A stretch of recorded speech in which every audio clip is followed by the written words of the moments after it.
थी, बड़े शांतिपूर्वक सुना। उसके बाद सुंदर ठाकुर जी ने जो काम, जिस तरीके से ये काम कर रहे हैं, जिस तरीके से इन्होंने ब्लॉक स्तर पर नीचे बूथ लेवल तक अपने वर्कर्स को एक्टिवेट किया है, जो काम इनके द्वारा किया है, उसके लिए भी मैं इनका बहुत बहुत आभार प्रकट करती हूँ। और जैसा मैंने कहा, इनको शाबाशी भी देती हूँ कि आपने बहुत जल्दी राजनीति के ये गुण सीख लिए हैं और ये दर्शाता है कि आप लोग बहुत लंबे अरसे तक अच्छे राजनीतिक बनकर अपने लोगों की सेवा करते रहेंगे। अब मैं उन सब बातों को दोहराना नहीं चाहती जो यहाँ पर कही गई। और अब आप सभी सुबह से वर्करी कर रहे हैं, सुबह से फील्ड में निकले हुए हैं, सुबह से काम कर रहे हैं, अब शाम हो चुकी है, आप भी थके हारे अब घर जाना चाहते होंगे।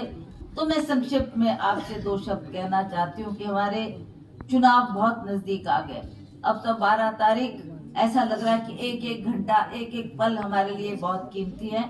12 तारीख को आपने अपना वोट डालना है। ये जनता का दरबार है, जो फैसला करते हैं, निर्णय करते हैं कि हमारे को अगली सरकार कैसी चाहिए। हमने बहुत सी सरकारें देखी, बहुत लंबे अरसे तक कांग्रेस पार्टी की सरकार हिमाचल प्रदेश में रही और जो उन्होंने कार्य किया, माननीय वीरभद्र सिंह जी 6 बार मुख्यमंत्री रहे, जो उन्होंने विकास किया वो भी आज आपके सामने। उसको गिनाने की, बताने की आवश्यकता नहीं है कि ये स्कूल उन्होंने खोला, ये कॉलेज उन्होंने बनाया, ये पुल का निर्माण उन्होंने किया, पीने का पानी 24 घंटे उन्होंने उपलब्ध करवाया। उसके अलावा जो सड़कें गांव-गांव में पहुंची हैं, वो भी उन्हीं की देन है। मुझे बहुत अच्छी तरह से याद है, जब हम पिछला चुनाव लड़ रहे थे, उस वक्त भी हमने ये मैनिफेस्टो निकाला था और मैनिफेस्टो में बहुत से वायदे लोगों से किए थे कि अगर हमारी सरकार बनेगी तो हम इन काम को पूरा करके आपको देंगे। वीरभद्र सिंह जी इसके लिए भी जाने जाते हैं कि जो कहते थे वो पत्थर की लकीर हुआ करती थी और उस पर वो अमल करते थे।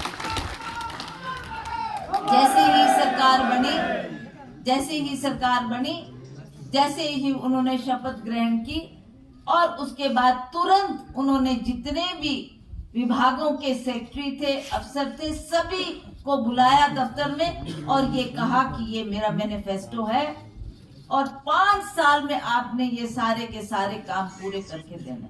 उसमें चाहे हर ग्राम पंचायत में हमने कहा था कि हम आपको सड़क से जोड़ेंगे और बहुत सी बातें थी जिसको उन्होंने अमली जामा पहनाया और 5 साल में वो कार्य पूरे करके जनता को सौंपे और जनता को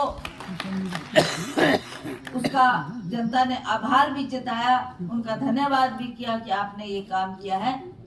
अब हम वीरभद्र सिंह जी ने जो किया है, हम तो ये दावा नहीं कर सकते कि हम उन कामों को करेंगे। वो तो बहुत बड़ी शख्सियत थी, बहुत बड़े पुरुष थे, जिन्होंने आज की बात नहीं, अगले 20 सालों की बात वो अपने जहन में रखते थे कि कैसा मुझे तरक्की करनी है, कैसा मुझे लोगों की डेवलपमेंट करनी है। इसका एक छोटा सा उदाहरण मैं आपको बताऊं कि उस वक्त ना कोरोना काल था, उस वक्त ना कोई ऐसी परिस्थिति थी, पर उन्होंने जो ये ऑक्सीजन प्लांट बनाए, आईजीएमसी में बनाया और भी कई क्षेत्रों में, हॉस्पिटल्स में उस प्लांट को लगाया। और उस वक्त तो कोरोना काल नहीं था, पर उनकी कितने साल पहले की सोच थी कि ऐसा ऑक्सीजन प्लांट हॉस्पिटलों में होना चाहिए।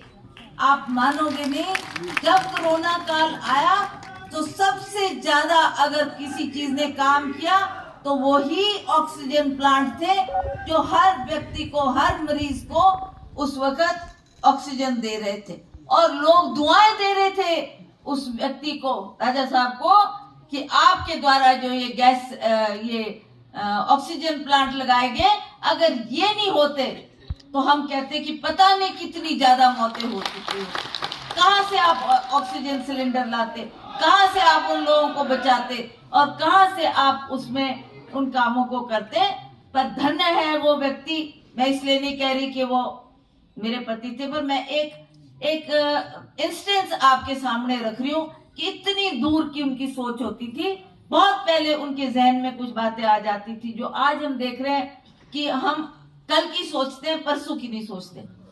वो व्यक्ति 10 साल पहले वो बात सोचता था और उसको अंजाम देता था, और 10 साल के बाद जब वो बात होती थी तब लोग याद करते थे कि वाकई वीरभद्र सिंह जी ने ये काम किए। आज जो हमारे जिन कामों को आज भी हम याद करते हैं, चाहे वो पुलों की निर्माण की बात लो, चाहे अस्पताल बढ़ाने की बात लो, चाहे एजुकेशन की बात लो, चाहे कॉलेजेस बनाने की बात लो, वीरभद्र सिंह जी ने सदा शिक्षा को सबसे प्राथमिक रखा। और प्राथमिकता के तौर पे उन्होंने ये देखा कि एक जमाना उन्होंने देखा था जब बहुत कम लोग शिक्षित होते थे, बहुत कम लोग। उच्च शिक्षा हासिल करने के लोग जलंधर, अमृतसर, लाहौर तक जाया करते थे। उन्होंने वो जमाना देखा था, और जब वो हिमाचल की राजनीति में आए तो उन्होंने ये सोचा कि मुझे सबसे प्राथमिकता शिक्षा को देनी है। और जब एक इंडिया टुडे का सर्वे किया गया, पूरे देश के स्टेट्स का उसमें सर्वे होता है, वो देखा जाता है कि कौन सा स्टेट किस फील्ड में ज्यादा काम कर रहा है, तो हिमाचल प्रदेश को शिक्षा में नंबर 1 लाने पर केरला के बाद दूसरी स्टेट हिमाचल प्रदेश थी, जिसको राज साहब ने नंबर 1 पे लाया था। और उनको इंडिया टुडे ने एक सेमिनार